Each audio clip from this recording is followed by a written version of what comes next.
Welcome to Women's Rugby Rundown 186 for January 13th to the 26th. Australia captivated a sold-out crowd in Perth with a thrilling 28-26 victory over Olympic champions New Zealand in the HSBC Sevens final, with France securing bronze over Canada. As the action shifts to Vancouver, the next Sevens stop is set for February 21st to the 23rd. In the Celtic Challenge, the Wolfhounds hold their lead after 5 rounds. Belinda Moore has joined Wales as head of women's rugby, and Sean Lynn has been named head coach. Looking ahead, the 11th All-Japan Championship final between Tokyo Sankyu Phoenix and Pearls kicks off this weekend, and we round up all the global premier and club competitions worldwide.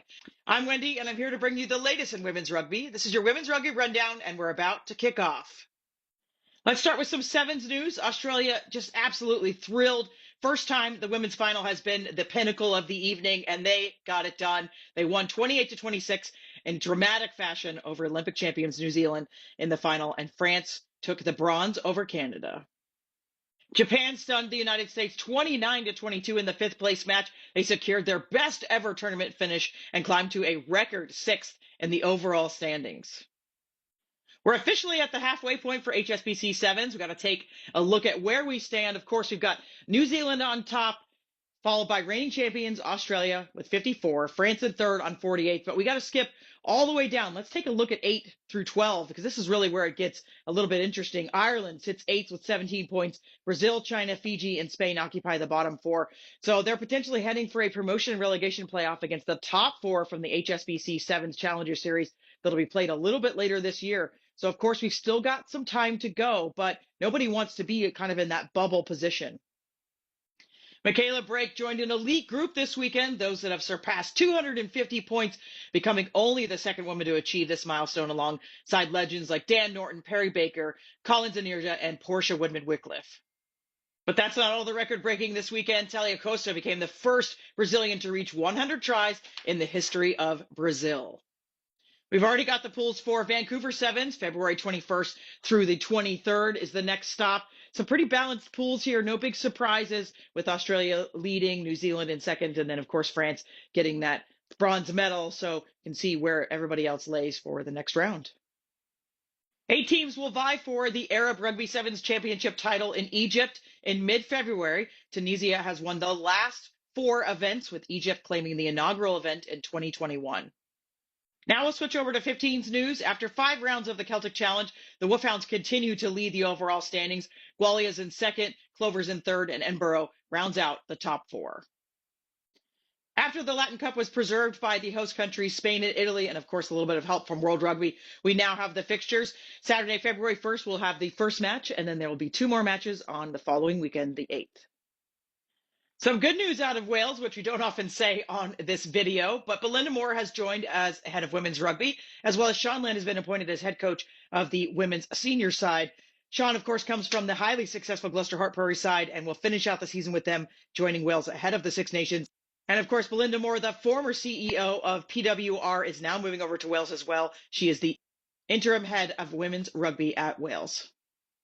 Scrum Queens, one of the leading women's rugby websites out there, has announced that they closed their doors after 16 years. And this is a big blow. I know that Ali and John will not be away from the community. They're huge rugby fans in general, but a big loss to have them from our community, in the writing space at least, but know that they are moving on to great and big things. The 11th All-Japan Championship final between Tokyo Sankyu Phoenix and Pearls kicks off this weekend. It'll be streamed live on YouTube if you'd like to tune in. The WRR, the latest women's professional rugby league in the United States, announced their foundational 5, the core players that'll shape the league, a couple of weeks ago. So we're just covering that. We also wanted to note that WRR had announced that team logos, branding, and schedule should be out in the next few weeks ahead of their kickoff in late March. We've also updated our USA Club women's rugby standings. Only a couple regions are in action. D1, Austin tops the Red River Premiership, while in SoCal, we saw wins from Santa Monica and San Diego. In D2, SoCal kicked off their region with victories for SLO, WC Marines, Pasadena, and Fullerton, while San Antonio leads the D2 portion of the Red River Premiership. And in D3, only one region, D3 Red Rivers Cup, is in action, but Bark holds the first place. Sandolph North remains on top of the Welsh Premiership after feeding Buryport 58-0 in their only match of the weekend. Cook jumped past Ballincollig with a 29-17 win in the Nigeria AIL round 12, while bonus point victories for Railway, UO Bohemian, Blackrock College, and Old Belvedere keep Railway Union leading the standings. Bordeaux continues to lead the Elite One, and they're still undefeated after 11 rounds. It was quite the exciting weekend in the PWR. Sales secured their first win of a season with a stunning upset over Exeter in horrible weather conditions, while Trailfinders edged Bristol and Loughborough and Saracens claimed Derby victories. And this means the race for the top four. It's wide open.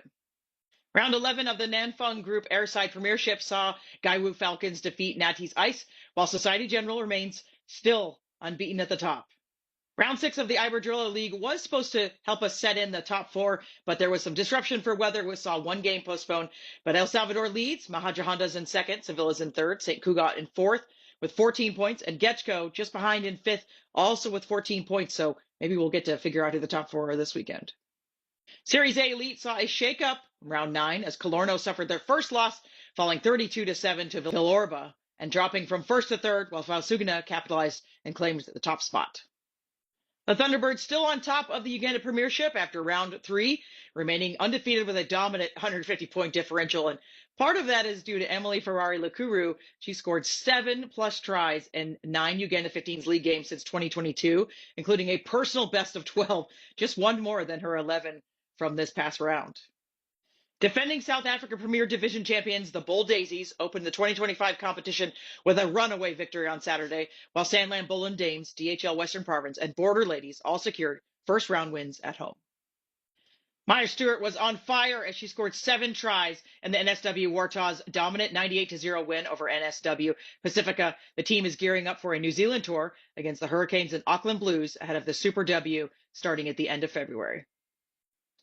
That does it for all the news this week. Of course, there's more on our site at yscrugby.com. Never miss an episode of Women's Rugby Rundown by subscribing on Patreon, YouTube, Spotify, or your favorite social media platform.